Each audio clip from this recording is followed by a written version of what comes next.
La siguiente es una producción de 360podcast.sv. Porque nuestra historia... Por el capitán general Gerardo Barrios. Descubrimiento y conquista de El Salvador. No es precisamente como nos la enseñaron. La evolución que sufrió el náhuatl. El 1200 a.C. A continuación, Historia Azul, la historia de El Salvador. Bienvenidos nuevamente a Historia Azul, la historia de El Salvador. Este espacio que usted sintoniza a través de Spotify, Apple Podcasts, Google Podcasts y 360podcast.sv pretende llevar a todas las personas que están sintonizándonos, que están escuchándonos, un poco de la historia de nuestro amado El Salvador, sin bias, sin influencia más que aquella que proviene de las fuentes fidedignas que sirven para sustentar toda la historia nuestra. Historia Azul es un esfuerzo privado pensado para llegar a todos los salvadoreños y aquellos no salvadoreños pero interesados en la historia de nuestro país en todas partes del mundo a través de Internet. Por supuesto, me acompaña, como siempre, mi estimado amigo Herbert Erquicia, historiador y arqueólogo, quien viene a compartir sus conocimientos con todos nosotros y presentarnos así un poco más de esta historia nuestra. Vamos a continuar esta semana con el tema que dejamos la semana anterior y con el cual comenzamos esta cuarta temporada, que es el tema de las sociedades antiguas y los primeros pobladores del territorio. Hablamos la semana pasada mesoamericano, pero ahora nos vamos a centrar ya en el territorio salvadoreño. Así que Herbert, la mesa está servida, por favor pase adelante. Y la cancha.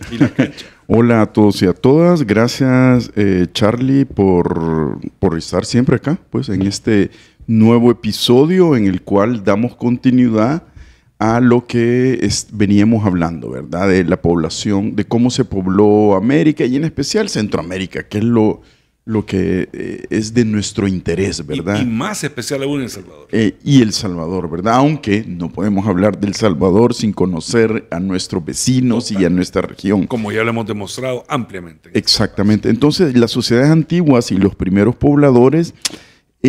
se supone, ya lo veníamos hablando en el episodio anterior, que los primeros pobladores que ocuparon el territorio salvadoreño fue más o menos hace 10,000 años, aunque evidencia científica como tal no se tiene. Lo que se tiene es una comparación con los hallazgos que se han dado tanto en Guatemala como en el caso de Honduras, ¿verdad? Y algunos hallazgos importantes, por ejemplo en Nicaragua, como las famosas huellas de Acahualinca, que son de más o menos hace 6,000 años. Entonces, que fueron cubiertas por una erupción volcánica y quedaron las huellas ahí de una familia, ¿verdad? Muy interesante, están las huellas de lo que se cree una familia, un grupo familiar, y también habían huellas de Pompeya, eso. Sí, tipo Pompeya, de algunos animales, ¿verdad? No sabemos si hay una domesticación del perro ya o algún venado que pasó luego, no lo sabemos, pero eso es un dato interesante que te tenía que comentar. Hay que hablar, estuvimos hablando también de aquel ser humano cazador-recolector. Para entender este ser humano cazador-recolector tenía que fabricar sus propias herramientas. Entonces, estas herramientas las fabricaba a través de piedras, o sea, de piedras de origen volcánico, como pedernales, y esto que una vez, por ejemplo, digamos, golpeada una con otra, le queda una especie de filo, ¿verdad? Y ese filo es que sirve para cortar, para hacer muchas cosas. Herramienta básica. Herramienta básica. Cuando esta técnica se empieza por ejemplo, a desarrollar ya como una técnica ya con una gran expertise, aparecen lo que se denominan hace 11,500 años las puntas Clovis, ¿verdad? Y luego, hace 10.000 años, la Folsom, ¿verdad? O lo que se conoce también para el sur de América, las de cola de pescado, que son de alguna manera similares. Estas puntas lo que servían se ponían en una especie de bastón, digamos, ¿verdad? Como una lanza. De una lanza, como una lanza, se amarraban y luego servían para cazar. En el caso de El Salvador, estas no se han encontrado, pero sí en Guatemala y en Honduras. En algunas colecciones privadas se han visto. Entonces, quiere decir de que este tipo de cazadores-recolectores de hace 10.000 años se encontraban en la región, ¿verdad? Obviamente en Panamá también se han encontrado y hacia el sur de América también. Entonces, yo creo que eso es importante en cuanto a expresar lo que vamos conociendo. Luego tenemos, hay un periodo para el caso salvadoreño que se llama el periodo arcaico. Este periodo arcaico va del 8000 al 2000 antes de Cristo y es lo que hablamos en el episodio anterior, que en este periodo se podría encontrar la gruta del Espíritu Santo en Corinto Morazán. Sin embargo, hay que hacer una serie de análisis, obviamente, de la pintura rupestre, análisis comparativos, análisis, obviamente, de las muestras, de los pigmentos, y es por demás importante. Pero cuando ya tenemos fechamientos con carbono 14 de las sociedades antiguas en El Salvador, podemos expresar, bueno, número uno, la laguna de Apaneca, la laguna verde de Apaneca. Se hizo un estudio de paleobotánica, que es el estudio de la botánica antigua, digamos, ¿verdad? ¿Qué es lo que hacen? Tienen un instrumento que es como un tubo que lo sumergen en la laguna y luego de eso se van trayendo los sedimentos. Claro. Entonces los sedimentos tienen... Como una muestra de suelo. Exacto, como una muestra de suelo. Entonces tienen estas capas. Y ahí se encontraron en una de estas capas polen de maíz. Es ¿verdad? decir, esta laguna no siempre fue laguna. Está hablando de un cráter volcánico. Exacto, pero en algún momento, digamos, por lo menos en la ocupación prehispánica, lo más probable es que ya haya sido laguna, ¿verdad? Y ¿cómo se llama? Cuando extraen estos sedimentos, se dan cuenta que hay polen de maíz que data de más o menos 2000 años antes de Cristo. Entonces, estamos teniendo ahí una fecha muy temprana de que alrededor de esta zona ya habían comunidades no solo de recolectores, de pesca, de caza, sino que de agricultores, ¿verdad? Ya había una agricultura quizás muy limitada, pero ya había polen, ¿verdad? Claro. O sea que ya está determinando. Ese mismo estudio hace un análisis en la laguna de Cuscachapa, en el valle de Chalchuapa. La laguna de Cuscachapa está prácticamente hoy en día, se la comió la ciudad de Chalchuapa, está al norte de Tazumal y a la orilla de la calle que conduce de Chalchuapa a Santana, o sea, está muy cerca. Mucha gente no la conoce, no se puede ver ahí, no es como una gran laguna, pero sí una laguna importante. Y el polen que se documentó con la misma metodología que se hizo para la laguna de Apaneca, lo que documentó es que había polen de 1800 a.C.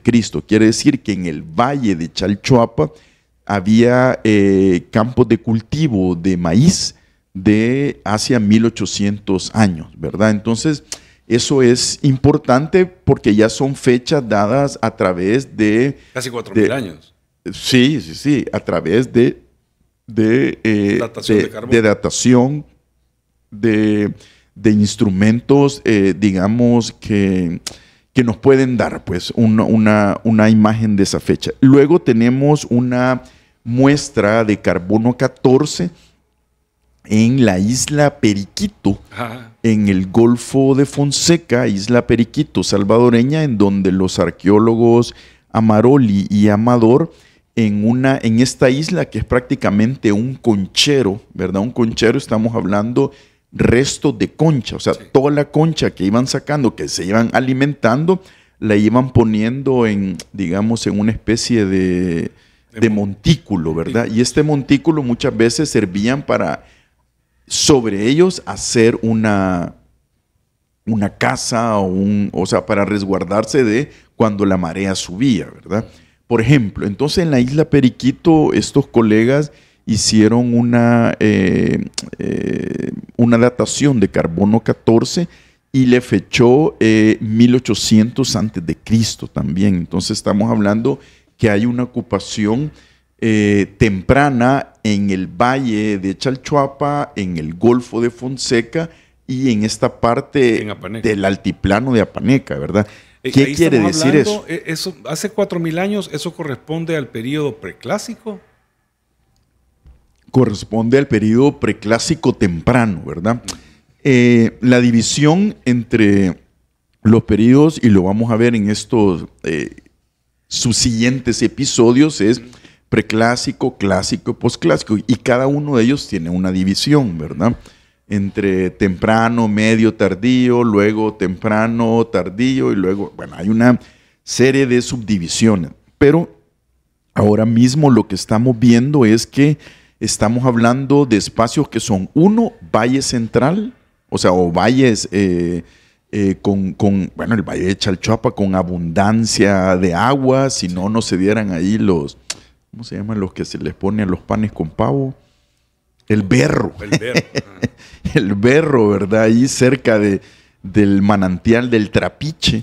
Ahí, entonces, bueno, con abundancia agua, con buena, ¿cómo se llama? Tierra, ¿verdad? Y eso. Pero también estamos hablando de otros espacios, de este altiplano, de estas lagunas, por ejemplo, como la de Apaneca, en donde había una gran cantidad de animales, de caza, de recolección de frutos, ¿verdad? Obviamente, hoy lo vemos y son pinares y ¿cómo se llama? Y cafetales. No debe haber sido la flora local. Probablemente los pinos sí, ¿verdad? Pero como mucho lo confundimos, como ahora vemos zona de cafetales, pero sí creería yo que árboles frutales, de aquellos, por ejemplo, aguacates que se dan como en las zonas altas, que ahorita se me han ido el nombre, los chutes creo que se llaman. Los chutes, no me acuerdo, que en Guatemala le dicen como chutes, pero aunque chute también es metido, ¿verdad? Entonces, lo que te quiero decir es que también estamos hablando de estos nichos ecológicos, valle, y luego hasta 1800 metros sobre el nivel del mar, en la zona de Apaneca, valle de Chalchuapa, entre 650 a 750 metros sobre el nivel del mar, y luego otros a nivel del mar. Entonces, estos tres nichos ecológicos, digamos, tienen ocupación temprana para El Salvador. En el caso del nicho ecológico a nivel del mar es sumamente rico. ¿Por qué? Porque ahí es donde están, o sea, esta zona de la isla Periquito está muy cerca de los manglares, y los manglares tienen una gran digamos, producción. Biodiversidad, gracias. Esta gran biodiversidad para la alimentación, para la construcción de casas, para todo eso. Son un recuerdo natural, es decir, atrás de los manglares. Son recursos naturales impresionantes. O sea, ahí sacas... Para los pobladores, es decir, el manglar es una barrera natural que evita que en las mareas altas existan daños a las infraestructuras humanas, pues. Exacto. Y ahí hay una diversidad de flora y fauna, y de fauna comestible. Obviamente, ahí pescas, camarón, digamos, recolectas los, ¿cómo se llaman? Estos cangrejos, ¿verdad? Los punches, sí, gracias. Que yo como no tengo que decirlo, como soy alérgico a muchos de los mariscos, entonces no conozco mucho de eso, ¿verdad? Pero me imagino que vos sí sos de los que comen conchas, ostras y todo eso. Entonces, hay que comer cuando hay. Sí, come cuando hay lo que hay, decía un amigo. Entonces, en ese sentido, toda esta diversidad marina, aparte de la pesca, eran, digamos, muy importante para la vivencia de todos estos grupos, de todos estos primeros grupos humanos, ¿verdad? Entonces, te digo estos 3 nichos ecológicos. Luego pasamos a, digamos, a uno de los espacios más importantes, que es el sitio arqueológico El Carmen. Este se encuentra en las costas de Ahuachapán, del sur de Ahuachapán, o sea, colindante con los manglares, ¿verdad? Y este sitio está bien documentado. Lo trabajaron varios arqueólogos norteamericanos y una arqueóloga guatemalteca a finales de los años 80 del siglo pasado. Y resulta que de este sitio, El Carmen, es un sitio que la fecha de carbono 14 que brindó más temprana es de 1493 antes de Cristo. O sea, estamos hablando de 1500 años antes de Cristo.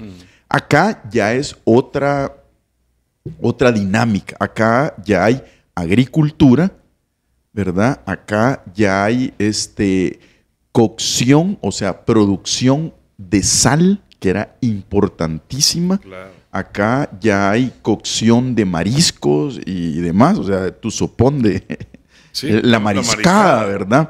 Y también es un sitio donde se estaba, o por lo menos se han encontrado toda la loza o toda la cerámica que tiene que ver con lo que se denomina el periodo preclásico temprano, que va, por lo menos en el caso salvadoreño, del 1500 al 900 antes de Cristo, ¿verdad? Y todo saliendo del periodo arcaico. Sí, saliendo de este periodo, ¿verdad? Perdón, se podría decir que el periodo arcaico, por lo que las fechas que me estás dando, puedo decir que el ser nómada para los habitantes, para esos primeros pobladores, más o menos se puede encuadrar en ese periodo arcaico. Porque al menos lo que se ha encontrado de plantaciones de maíz, de instrumentos de cocina, de vida arraigada, vida con arraigo, ya es entonces este periodo de 2000 para acá. Sí, lo que hay que tener en cuenta es que, como te decíamos en el episodio anterior, pero y mi punto nada más, no solo es por hacer el efemérides, sino que por entender que más o menos ahí comienza a formarse una cultura que ya se convierte en la cultura de esta zona, ¿verdad? Es decir, mientras la gente se está moviendo, vaya, porque tú me pasaste un mapa de los desplazamientos humanos y se puede ver que claramente todo el tráfico de personas entra a América por el norte, baja, se va al sur y luego en los reflujos comerciales es cuando empieza a mandar el desarrollo. Obviamente, en planicies tan vastas como Machu Picchu, bueno, sí, es decir, en lugares con una geografía y con una biodiversidad y con una capacidad fértil tan amplia, podría darle mayor sustento durante más tiempo a muchas personas con pocas herramientas. Es más fácil que ahí se vuelva a dar una concentración de personas que avanza más rápido, se desarrolla más rápido y comienza a recordarse la riqueza de más arriba y empiezan a regresar al norte. Es decir, son las cosas que tú mencionabas que venían del sur, ¿verdad? Sí, claro, pero ya entrado, digamos, claro, ¿verdad? Porque también recordá que hay migración que viene desde el sur, por ejemplo, los datos de Chile, lo que mencionaba de 14.000 años, hace 14.000 años. Entonces, eso es como, son las cosas que cambian, que están cambiando, que nos traen a cuenta que, bueno, que no puedes decir, bueno, esto fue exactamente así, ¿verdad? Ajá. Pero a lo que volvíamos, el caso del sitio El Carmen, en la costa de Ahuachapán, es muy interesante porque hay que tener en cuenta que el paso de ser nómada a ser sedentario no se dio de un día para otro, ni fue, como lo hablamos en el episodio pasado, ni fue permanente, ¿verdad? Un día decidimos la comunidad quedarnos aquí, no fue tan así, sino que habían espacios, por ejemplo, y este es un muy buen ejemplo, el sitio, ¿cómo se llama? El Carmen probablemente se habitó por temporadas, ¿verdad? Por las temporadas para la cocción de sal, por las temporadas de recolección de mariscos, por las temporadas probablemente de la cosecha de la milpa, por diferentes temporadas. Pero luego, lo más probable es que en época de invierno, o sea, del invierno, bueno, en época lluviosa de nuestra latitud, sí, que verano. se iban hacia el norte, donde está ahora el imposible, o sea, se iban hacia arriba. ¿Por qué? Porque si vos te das cuenta, hoy en día, todos esos lugares, hasta el día de hoy, cuando hay grandes tormentas o hay, más bien, ¿cómo se llama? Temporales, se inunda todo eso, ¿verdad? Obviamente tenían casas elevadas, o sea, eran montículos que tenían una elevación y luego una elevación para poner por sobre ella la casa, ¿verdad? Que era una especie de casa comunal en donde todos estaban elaborando. Es como, vaya, este es nuestro espacio donde vamos a trabajar. Mira, es como lo puedo hacer un símil, por ejemplo, como cuando es la recolecta del café, ¿verdad? O sea, son unos meses de la recolecta del café, lo pensa, y de ahí luego ya queda eso a volver a florear y hacer todo esto. Entonces, en el caso del Carmen, lo que hacían había una temporada en donde se trabajaba en el espacio ese del Carmen, y luego se retiraban de allí probablemente a las zonas más altas, que están hacia el norte. Claro. Y este es un sitio en el cual es seminómada, o sea, la gente, esta comunidad era seminómada, porque pasaban moviéndose, ¿verdad? De espacio en espacio, según lo que cultivaban, lo que extraían del mar. O sea, la verdad es que los manglares no por algo son bosques protegidos, o sea, tienen una riqueza fantástica, ¿verdad? Fantástica, y son sitios, por ejemplo, el de la Barra de Santiago, que es donde está ahora el Carmen, o sea, que colinda, es un sitio Ramsar, ¿verdad? Que es una categoría de bosque salado protegido y esto y lo otro. Entonces, creo que es importante, ¿verdad? Como te digo, la recolección de moluscos, la recolección de todo tipo de animales que fueran comestibles y, por supuesto, de plantas. Así que ese es un sitio que fue, por lo menos a finales de los años 80, fue un boom el descubrimiento, más que el descubrimiento, el trabajo como tal, porque vino a vincular la costa salvadoreña con otros sitios de igual importancia en la misma época y semejantes en toda la costa pacífica guatemalteca y del Soconusco en Chiapas, México. Entonces te habla de una relación, ¿verdad? De una relación comercial, de una relación, digamos, no solo comercial, sino que de ideas y de esto y lo otro. Probablemente esos sean los primeros grupos mayas, fíjate, ¿verdad? Que en alguna manera, pues, era todo este corredor, ¿verdad? El corredor del Pacífico Sur que viene, por lo menos desde el Soconusco chiapaneco, la costa sur guatemalteca y El Salvador, ¿verdad? La parte norponiente, digámoslo, del territorio, la parte sur poniente del territorio, donde hoy se encuentra Garita Palmera, la Barra de Santiago, ¿verdad? Sí, interesante, Herbert, es, vaya, uno siempre que escucha de los mayas, tenés este concepto abstracto, ¿verdad? Los mayas, los pipiles, los lencas, tenés este concepto abstracto de que es como si estos grupos siempre hubieran existido, ¿verdad? Porque te hablas de los mayas. Y estos son como, los que te hablo, claro, son como los muy orígenes. Como el origen. Los muy orígenes de todo esto que eventualmente se asentó lo suficiente en un lugar para pasar de subsistir, que es lo que estamos hablando ahorita, porque estas son tribus y no sé si tribus, por lo menos comunidades, sí, con obviamente algún tipo de liderazgo, etcétera. Sí, por supuesto.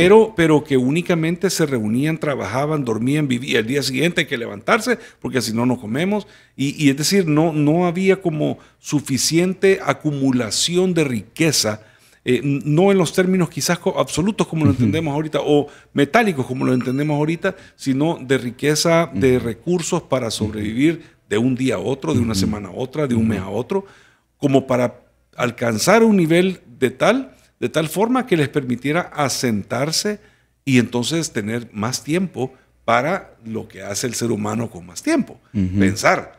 A veces cosas buenas, a veces cosas malas, pero ese es el inicio de la formación de una cultura perteneciente a una zona, ¿verdad? Al principio todos migramos, todos los seres humanos migraron de uno a otro y pasaron por este proceso. Los mismos romanos y los griegos, de quienes devienen toda la cultura occidental que tenemos ahorita, las leyes, la formación de repúblicas y estados, la parte de ingeniería, ¿verdad?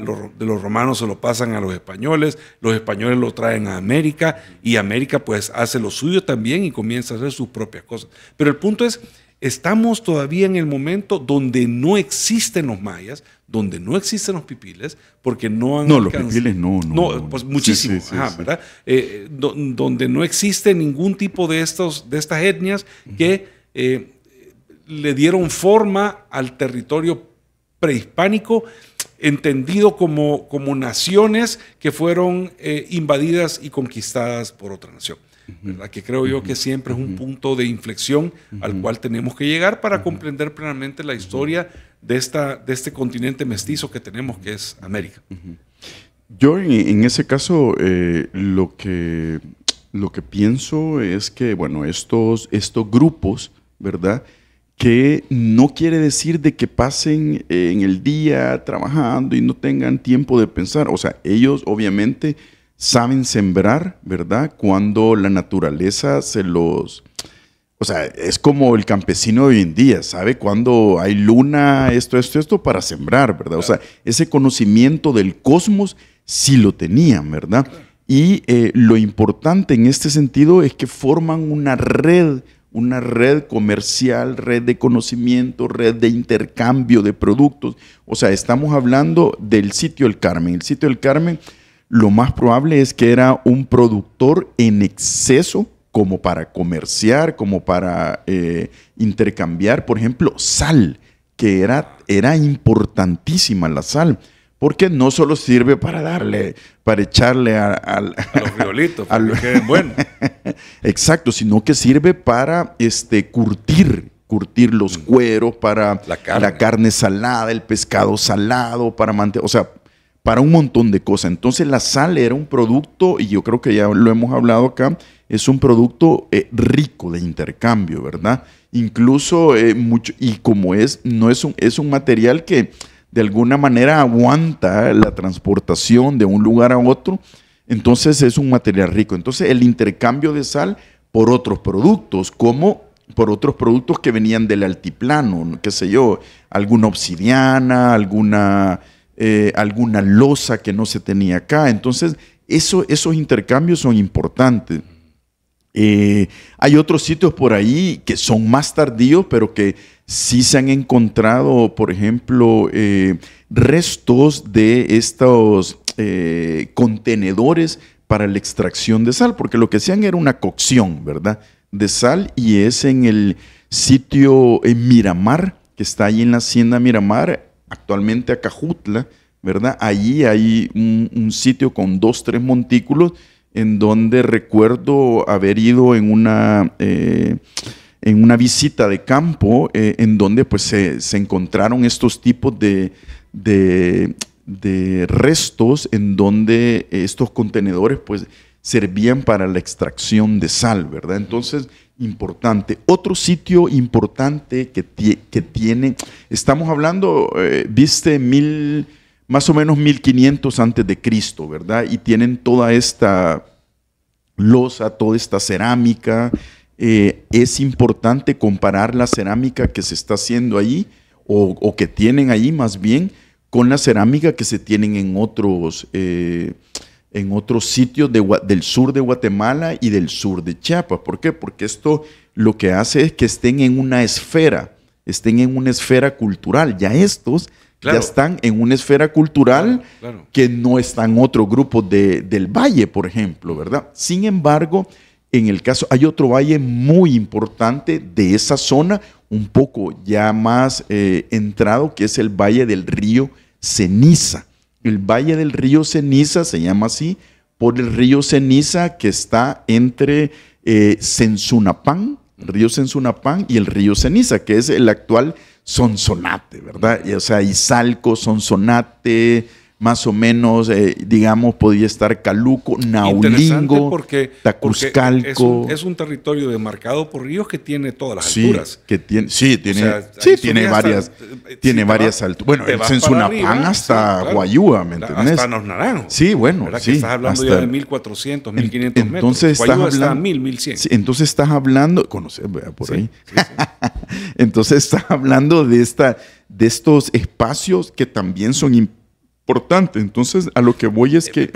mi punto es el comercio, ¿verdad? Por supuesto. Y grupos que entendieron que, bueno, si llevamos de aquí para allá la sal y traemos de allá para acá las pieles y Exacto.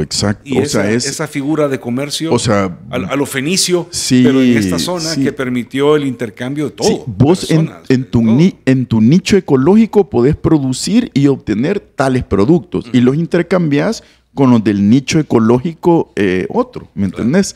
Entonces hay un sitio ahí muy importante que hoy en día queda en el municipio de Naulingo, ¿verdad? Que el sitio se llamaba Tacuzcalco. Ajá. Ese sitio Tacuzcalco, famoso, al sur de una colonia que se llama Nueva Acrópolis, irónicamente, ¿verdad? Al sur de esa colonia donde está el sitio Tacuzcalco, que lo importante de este sitio es que tiene ocupación desde el preclásico temprano, o sea, desde el 1500 antes de Cristo hasta la colonia, ¿verdad? Hasta la colonia seguido. De hecho, una de las batallas del amigo de algunos, Pedro de Alvarado, se dio allí, ¿verdad? Se dio allí en Tacuzcalco. Pero a lo que yo voy es que en el año 2004... excavamos desde el Departamento de Arqueología, excavamos un terreno ahí que está a la orilla del río Ceniza y en esa planicie que es una planicie que está en medio de dos ríos, que es una planicie con ese valle que tiene todo lo que tiene un valle fértil, ¿verdad? Entonces se encontró cerámica de más o menos de esa fecha, o sea, una cerámica que data más o menos de 1200, 1300 antes de Cristo. Entonces estamos hablando de ese periodo preclásico temprano que se vincula con el Carmen, ¿verdad? Con el sitio del Carmen que te decía en Ahuachapán. De hecho, esa cerámica que se encontró es el fragmento de cerámica más completo que se tiene y más temprano de El Salvador hasta hoy en día. Es en el caló arqueológico técnico, es un tipo de cerámica que es de tipo tecomate, que tiene una forma así, ¿verdad? Y es punzonado y con esto y lo otro. Bueno, que son cosas técnicas ya de arqueólogo, pero lo importante es que quiere decir que allí ya había ocupación, o sea, en el Valle del Río Ceniza, ya había ocupación desde el preclásico temprano y lo mismo ya lo habían exteriorizado en los documentos los arqueólogos. A ver, yo escuchando todo lo que tú nos estás explicando y viendo que estamos hablando desde Chiapas hacia el sur, ¿verdad? Este compartimiento de comercio, de cultura, de ideas, de formas de hacer las cosas. Exacto. me pone a pensar en que realmente el hecho de que hayamos tenido asentamientos mayas en esa zona, en los periodos posteriores y un poco más al norte, ¿verdad? Por lo mismo, porque subían desde el Carmen, subían hasta el Imposible, que eso pues es colindante, relativamente cercano con Honduras, y ahí podría haber habido un puente de comunicación, ¿verdad? Mi punto es, a lo mejor no fue que los mayas salieron desde el centro de Guatemala y se fueron regando en poblaciones, sino que simplemente fue una cultura que surgió al mismo tiempo. Y que siendo esto más pequeño, porque de todas formas, la parte de Ahuachapán hacia el norte y entrando un poquito a Honduras, no es tan grande como el Valle Central de Guatemala, o como Chiapas, pues, que son territorios mucho más grandes. Con esa extensión territorial, obviamente, podían producir más para más personas. Entonces, a lo mejor el surgimiento de los mayas no fue producto de empezó por aquí y surgió por allá, sino que ya existían las bases para hacer un pueblo maya casi que al unísono en todas esas partes. Lo que sucede, bueno, ¿será posible eso? Lo que sucede, bueno, primero ¿cómo se llama? El Imposible, digamos que no es el que colinda con Honduras, sino que Montecristo, allá, ¿verdad? Sí, eso como totalmente. para decir. Lo que sí hay que ver es que en los periodos tempranos del preclásico temprano, que podemos llamar que son estos grupos, si querés, premayas, o sea, es lo que la ebullición de lo maya, ¿verdad? Entonces son no, bueno, entonces en estos grupos, digamos, mayas tempranos, ¿verdad? Son los que se están dando en el Pacífico, porque ahí es donde está esta riqueza. No quiere decir que más hacia el norte no hubo otros grupos también de carácter maya, pero digamos, hay que entender todo este espacio. Y luego, no quisiera confundir, porque yo he mencionado el área del Carmen ahí por Carasucia, porque Carasucia pertenece a otra cultura. Carasucia no es de la cultura maya, es de la cultura Cotzumalguapa, pero ese es posterior. Entonces vamos a llegar en su momento a explicar ello, ¿verdad? Entonces ahorita estamos hablando de, quizás vamos a hablar por lo que nos da el tiempo, ¿verdad? No sé cuánto llevaríamos, pero por lo que nos da tiempo es hablar del sitio del Carmen, que presenta una ocupación por fechada con carbono 14 de por lo menos hasta 1500 años antes de Cristo. Luego el Valle de Tacuzcalco, el Valle del Río Ceniza, donde está Tacuzcalco, que presenta una ocupación basada en la cerámica que se encuentra de por lo menos 1200 antes de Cristo, y luego el otro valle que es para tu servidor es el valle más importante arqueológicamente, ¿verdad? Que es el Valle de Chalchuapa, definitivamente. Entonces, allí donde florece el berro, está el sitio El Trapiche. En el sitio El Trapiche se encontró a finales de los años 60 por el arqueólogo Robert Scherer de la Universidad de Pensilvania. En su trabajo doctoral se encontró cerámica temprana de más o menos 1200 antes de Cristo. O sea que estamos hablando también preclásico temprano. Entonces tenemos estos tres sitios preclásicos tempranos, ¿verdad? Que son el Carmen en Ahuachapán, Tacuzcalco en Sonsonate, y luego tenemos el Trapiche y sus alrededores, porque el Trapiche no solo es lo que vemos ahora, sino que también llegaba hasta el sitio ahora Casablanca, que es en ese valle rico de agua, de suelos, de erupciones volcánicas, que también una de las cosas importantes es que tiene, si uno lo ve desde el espacio, diríamos, o desde el abuelo de Águila, lo que estás observando ahí es una conexión, con Guatemala. Es un corredor con Guatemala y con los sitios de extracción de la obsidiana, que es en un lugar que se llama Ixtepeque. Entonces, son sitios que están interconectados con el comercio. ¿Qué producía Chalchuapa. Bueno, Chalchuapa estaba produciendo en esos momentos cerámica, una de las lozas más importantes del mundo mesoamericano, ¿verdad? Cuando te hablo de las lozas más importantes, es que tal vez no en esta época exactamente, pero posterior, loza que se encuentra en los entierros como ofrenda de reyes, hasta en Chiapas, en Guatemala, en el caso salvadoreño obviamente, claro, y hasta el sur, en Nicaragua. Entonces estamos hablando de lugares especiales. Obviamente a todo esto Tazumal no existía en la época que estamos hablando, sino que es un valle con algunos... Algo para que explote la cabeza ahorita. Ajá. No existe El Salvador en este momento, no existe Guatemala, no existe México, no existe Honduras. No, si es Mesoamérica. Exacto, es Mesoamérica. Si de ser salvadoreños tenemos casi 200 años. 200 años. Y de entendernos como salvadoreños, así como constructo, tendremos unos 100. O sea, eso es cerquita, ¿verdad? Estamos hablando de 1500 años antes de Cristo, o sea hace 3500 años, ¿verdad? Qué barbaridad. Gaby, nuestra productora, está sorprendida al escuchar estos datos. Sorpréndase, Gaby. La cabeza explota. Bueno, Herbert, yo creo que esta ha sido una cantidad de información que a mí me va a mandar a estudiar un montón.